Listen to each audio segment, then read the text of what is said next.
In a matchup at strawweight coming up this weekend, the most successful graduate of John Nutt's Full Metal Dojo. We have Loma Lookboonmee taking on military college graduate Elise Reed, the former CFFC champ. And for Elise Reed, I mean, she was really able to just hit the ground running from her amateur career to the pros and just had quick success. Beat really good fighters on the regional scene. Had a title fight against Jasmine Jasdavicius. They're both in the UFC now. Had a title fight against Hillary Rose, who was featured on Dana White's Contender Series and fought a decent level of competition. So over there with CFFC, you look at the other fight that she had. She fought Jillian DeCourcy, who's kind of the hotness over with Invicta right now. And of course, the pro debut, Bellator 231 against bubblegum star Rebecca Brigman, aka Orion Star. But Matt, for Elise Reed in the UFC, short notice debut against one Sijara Eubanks. And this is where I have to cut in. No, I told everybody who would listen that was a tough matchup for her. This is when Matt gets to pat himself on the back. People were like, hey, Elise Reed's the hotness. And I said, no.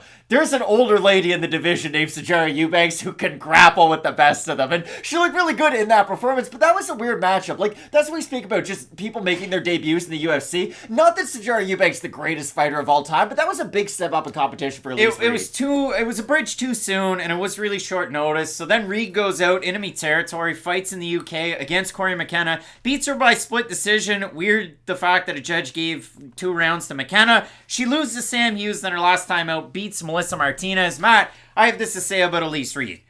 She's a black belt in Taekwondo. She owns Kickside Martial Arts, owned a gym at 25. That's very, very impressive. In Princeton, New Jersey, of all places. Fancy stuff right there. But for Elise Reed, Matt, as good as she is at defending takedowns in certain fights and as good as she is at distance keeping things standing, I have no idea what she's going to do from fight to fight, and I have no idea how she matches up stylistically with the women that are outside of the top 15. We talk about this sometimes in like baseball, about how small market teams have to find the small margins in which they can take advantage of to then go out and win games, because they don't have the resources that some of these other bigger teams have to just go out and get really good players. Elise Reed in this matchup has to play the margins, and this is why. Stylistically, these are somewhat similar fighters. I know Reed's more Taekwondo, a little bit more point fightery, whereas Loma Lookboonmee is going to go for some slightly more damaging techniques, really sit down on her kicks more. But I do think if Reed can use her footwork to the best of her ability and use the slight physical advantages that she will possess in this matchup, I do think Elise Reed can win this fight. Again, I'm not completely writing her off because she is such a skilled fighter. And like what I said about some of these other fights in the card, it's not that her style is so much different to Loma Lookboonmee's where, oh wow, her big weakness is something Loma can completely take advantage of. Yes, Loma has shown more wrestling in her UFC tenure, but she's not some Division I All-American by any means. No. So I think for Reed, if she can keep it on the feet like she has been able to demonstrate in some of her UFC fights, she is a very, very good striker. But the problem is, she has such a big Achilles heel that we've seen up until this point. Yes, the takedown defense is good, but if the takedown defense fails, it's the inability to get back up to her feet that really does concern me, because Loma has decent, just basic takedowns, and if she gets them, she's not the most active fighter, which normally you might see as a negative, but in a matchup like this, I kind of think Loma could just stay in full guard, stay in half guard, be the heavier fighter on top, and win rounds that way. And I know that's a weird thing to say coming from Muay Thai fighters. Well, and if you look at it for Reed, her last time out, she takes on the former Combate strawweight champ, the undefeated fighter, Melissa Martinez. I thought Martinez had a decided advantage on the feet, and Martinez looked like a shell of what I saw on the Mexican scene. And if you look at it for Konklak Sufisara, a.k.a. Loma Lookboonmee, she grew up in a Muay Thai gym. She's a very, very decorated striker. And if you look at the loss that she had outside of the UFC with Full Metal Dojo, she gets taken down in one of the worst arm bars you're going to find out there. But in the UFC, debut against Angela Hill, that was a bridge too far. She got outstruck in that one. But then she beat some decent fighters. She beat Jinyu Fry and looked great in the first round, rallied through that fight, beat Sam Hughes, so MMA Mass says that Loma's going to beat Elise Reed. And then you look at it, she loses to Lupe Godinez, the bigger fighter who was able to out-wrestle her. But her last time out, back in the fall, Loma Lookboonmee completely out-grappled D. Gomes, and I didn't see that happening in that fight. I thought if they're going to strike, Loma's got a big advantage. Loma's added to this wrestling grappling, and the big thing for her is the switch from Tiger Muay Thai or, Lookboonmee Muay Thai gym with her parents to following the Hickman brothers to Bangtao, getting to train with Zhang Wei Li, and really continuing to progress in her MMA skills. And I love to see that for a young fighter like that. I do too, but I will say though, Loma did get in some sticky situations in that last fight. I know she was good when she got in top position, but when she had to defend some submission, she would just give up that top position trying to roll out of things, and that does concern me moving forward. I do agree with you. I like that she is adding more elements to her game.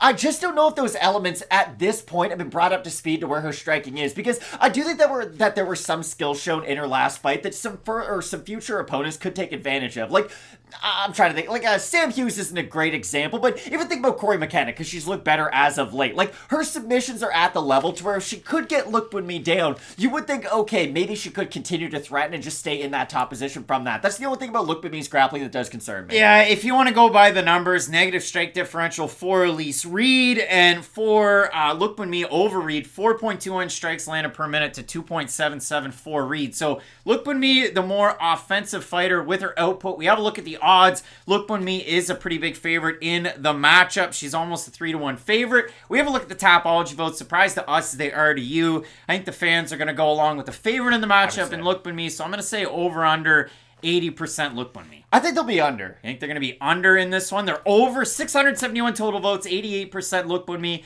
91% by decision, 12% for Reed, with 77% of the Reed voters going with her to win by decision. And Matt, I say this when I look at this matchup. I didn't think Elise Reed was going to have a shot against Melissa Martinez. She proved me wrong. I've had a really bad read on Elise Reed, get it, in the UFC. So I've had a hard time trying to go with these fights because, again, on the back foot, she's a really tricky striker, which you don't see a lot in MMA, fighting off the back foot and you having success. And when Elise Reed is pressured is when she can really have a lot of, good opportunities. So in a fight like this with Loma pushing a pace, landing those kicks, she really does like to land to the body and to the legs. She'll mix it to the head every now and again. I'm eager to see if Lookboonmee or if Reed, if either decide to wrestle. In this one, I'm going to go with the striking advantage in Lookboonmee, but it should be a fun fight with two fighters that are really trying to crack their way into the top 15. This is my big thing about Loma Lookboonmee. She has shown more skills, especially as her UFC careers progress, but other than Angela Hill, I would say her four other opponents are all kind of on that same level. I would like to see her get another step up in competition at a certain point, because when you're just kind of fighting a bunch of other fighters who are kind of in that,